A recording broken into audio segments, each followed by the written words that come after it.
What's going on? Ryan Troy from Ryan Troy Photo, back with another video for you today. And in this video, I will be going over a product that Pergear sent me in the mail. Now they know that I love Godox products, so they sent me the new TT685 Mark II, or the second version, whatever you want to call it. It is the refresher from the first version that came out years ago. Okay, so in this video I will be going over the things that's new, how does it compare to the Godox V1, and things like that. So this is the Godox TT685 Mark II, and it comes with a lot of upgrades to make it look more like the updated versions of Godox Speedlights. In fact, it looks identical to the Godox V1, the only difference being the round flash head compared to the traditional flash head. Let's go over the updates from the original version to this one.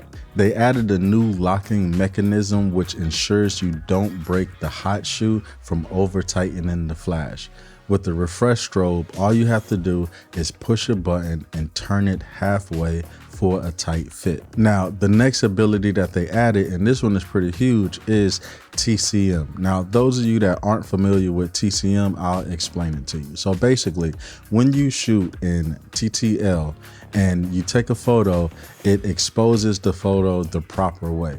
But the thing about using TTL is every single time it is metering and it will change consistently. Now, if you found the right setting for it, what you would do is you would switch it to TCM. And what that does is it remembers the TTL settings that it had, and then that way you can continue to get the same shots over and over. Now, I want to make a video on TCM because I know it's a lot of people that don't really understand TCM, and it actually can get your photos exposed quick when you're doing your test shots. But back to the Speedlight review.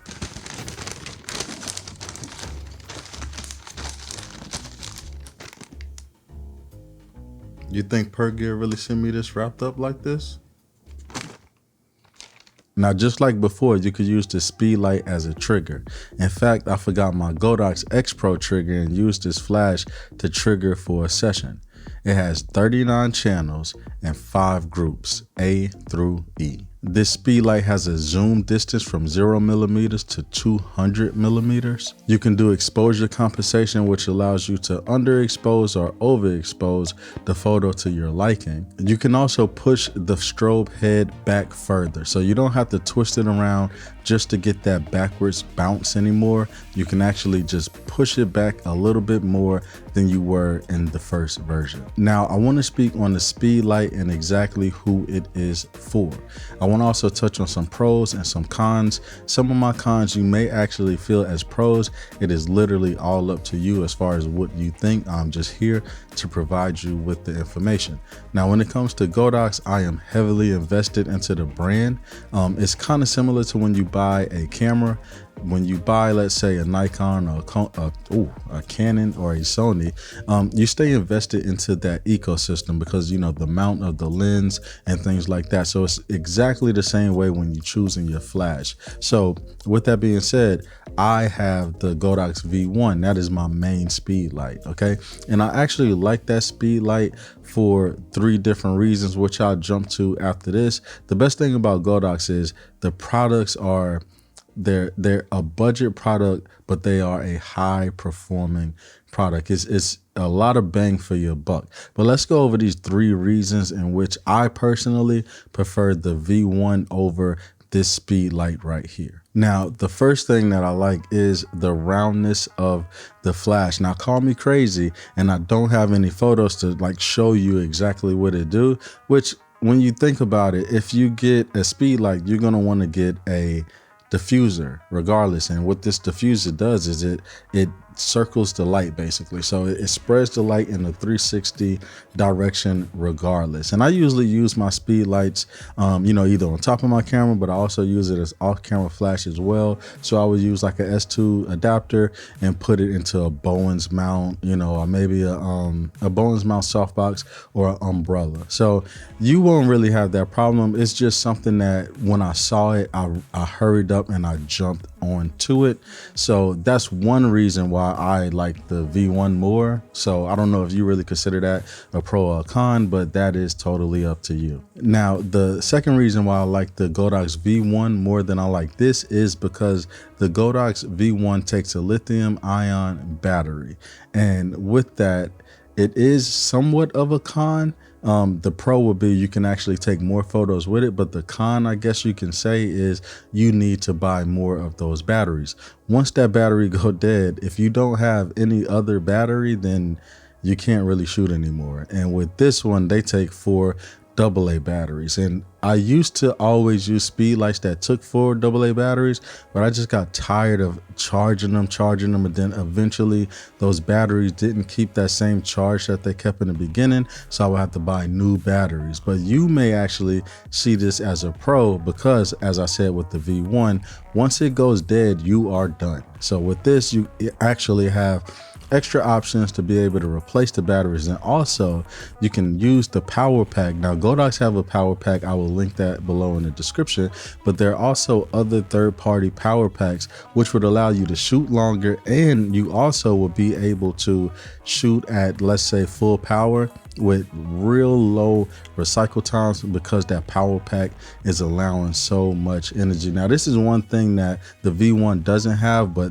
this Speedlight has the ability to be able to do that. So that is a pro. So pro con, which one do you feel is a pro and which one do you feel is a con? Do you want the lithium ion battery, or do you want the 4 AA batteries with the option to be able to use a power pack to shoot longer, shoot faster, and go about your event or whatever you're using it for seamlessly? And my final reason why I personally like the V1 more than this strobe is being that the V1 has a modeling light. Now, this modeling light isn't something real bright. Don't think you're just gonna illuminate the room and take these great videos. But if you're in dark areas and you cannot really focus, your camera can't focus, you can just cut this on and it'll let you be able to at least see the eye or whatever you need to see in order to grab focus. This was another thing that was a big selling point when it came to the Godox V1.